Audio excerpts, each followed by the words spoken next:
नमस्कार दोस्तों, competition exam में आप सभी का एक बार फिर से स्वागत करते हैं। दोस्तों, जैसे कि हम सबको पता है, आगामी समय में जो है श्रम निरीक्षक, छात्रावास अधीक्षक की एग्ज़ाम होने वाली है।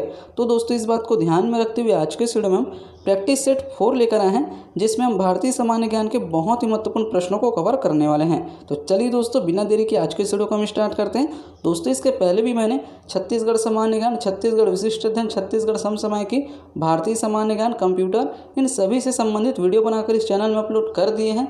यदि आपने इस वीडियो को अभी तक नहीं देखा है तो इस वीडियो के आई बटन में उन वीडियो का लिंक आपको मिल जाएगा। उन सभी वीडियो को भी आप जरूर देखिए, बहुत ही महत्वपूर्ण प्रश्नों को कवर किया गया है। तो चलिए दोस्तों, बिना देरी के आज के इस वीडियो को हम स्टार्ट करते हैं। प्रश्न नंबर पहला दिया हुआ है, धन विधेयक के संबंध में असत्य कथन का चयन कीजिए। तो कौन सा है असत्य कथन? तो इस प्रश्न का सही आंसर हो जाएगा ऑप्शन नंबर सी, राष्ट्रपति इसे किसी भी सदन में पुनः विचार के लिए भेज सकता है। तो धन विधेयक के संबंध में जो है असत्य कथन ऑप्शन नंबर सी है। इस टाइप के अगर प्रश्न आते हैं तो आपको ऑप्शन को पहले अच्छे से पढ़ना है। Option A B C D जितना भी दिया रहता है आपको अच्छे से पढ़ना है, उसके बाद ही आपको राइट आंसर टिक करना है। तो मैं आपको यहाँ पर सीधा सीधा आंसर बता दिया रहता हूँ।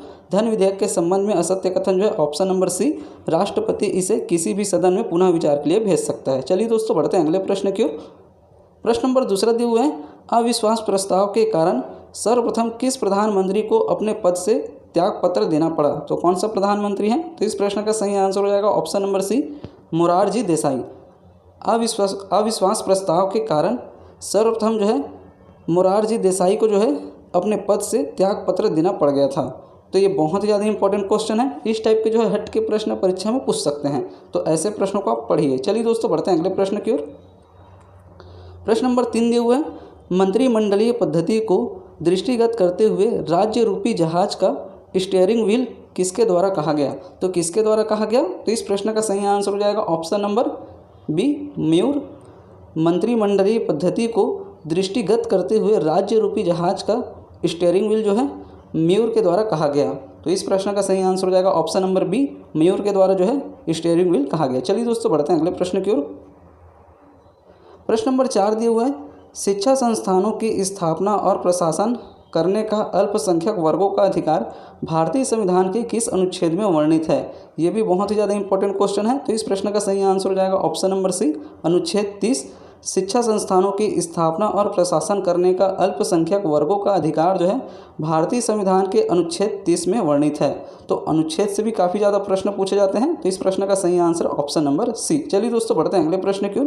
प्रश्न नंबर 5 दिए हुए है, उपग्रहों के प्रक्षेपण स्थल को स्थापित किया जाता है। तो इस प्रश्न का सही आंसर हो जाएगा ऑप्शन नंबर बी, भूमध्य रेखा के पास उपग्रहों के प्रक्षेपण स्थल को जो है भूमध्य रेखा के पास में जो है स्थापित किया जाता है। तो इस प्रश्न का सही आंसर ऑप्शन नंबर बी। देखिए दोस्तों, वायुमंडल, भूमध्य रेखा, यहाँ से भी जो प्रश्न जो है परीक्षा में बनते हैं, विज्ञान से काफ़ी ज़्यादा प्रश्न पूछे जाते हैं। इसलिए भी विज्ञान के प्रश्नों को आप अच्छे से पढ़िए, ताकि विज्ञान से प्रश्न आए तो आपसे आसानी से बन पाए। चलिए दोस्तों, बढ़ते हैं अगले प्रश्न की ओर।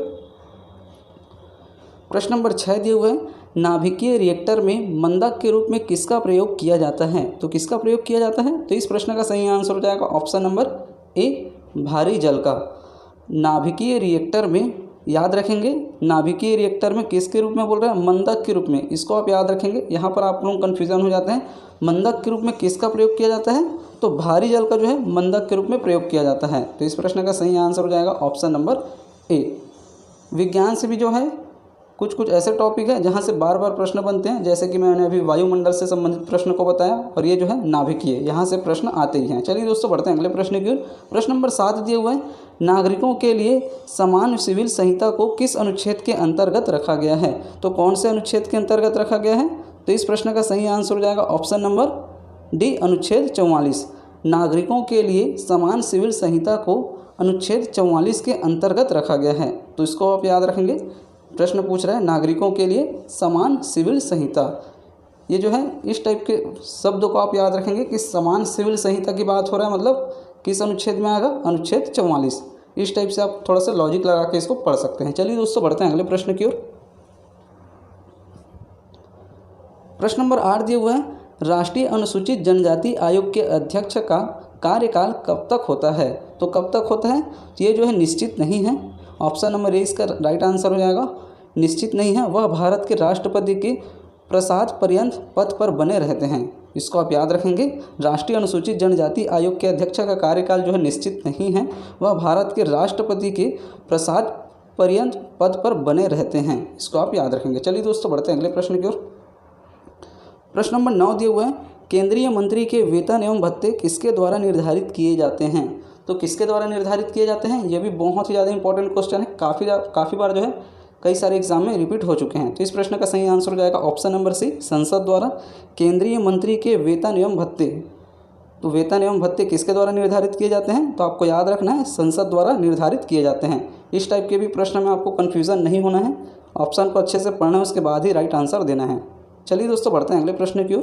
प्रश्न नंबर 10 दिए हुए हैं, मुख्य सूचना आयुक्त के वेतन भत्ते और अन्य सेवा शर्तें किसके समान हैं? तो ये भी बहुत ही इंपॉर्टेंट क्वेश्चन है। तो किसके समान है? तो इस प्रश्न का सही आंसर हो जाएगा ऑप्शन नंबर बी, मुख्य चुनाव आयुक्त। मुख्य सूचना आयुक्त के वेतन और भत्ते और इसके अलावा जो है अन्य शर्तें जो है मुख्य चुनाव आयुक्त के समान हैं। तो इस प्रश्न का सही आंसर हो जाएगा ऑप्शन नंबर बी, मुख्य चुनाव आयुक्त। इस तरह से दोस्तों आज के इस वीडियो में हमने भारतीय सामान्य ज्ञान के बहुत ही महत्वपूर्ण 10 प्रश्नों को कवर किए हैं, जो कि आपके आने वाले जितने भी एग्जाम हैं, चाहे वो श्रम निरीक्षक के एग्ज़ाम हो या छात्रावास अधीक्षक के एग्ज़ाम हो या इनके अलावा और भी जितने भी एग्ज़ाम होने वाले हैं, उन सभी एग्ज़ाम के लिए बहुत ही ज़्यादा इंपॉर्टेंट है।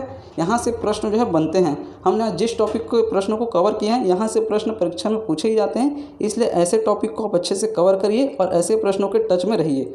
दोस्तों वीडियो अच्छा लगे तो वीडियो को लाइक करें और ज़्यादा से ज़्यादा लोगों में शेयर करें, और अभी तक आपने हमारे चैनल को सब्सक्राइब नहीं किया तो प्लीज़ चैनल को सब्सक्राइब जरूर करें।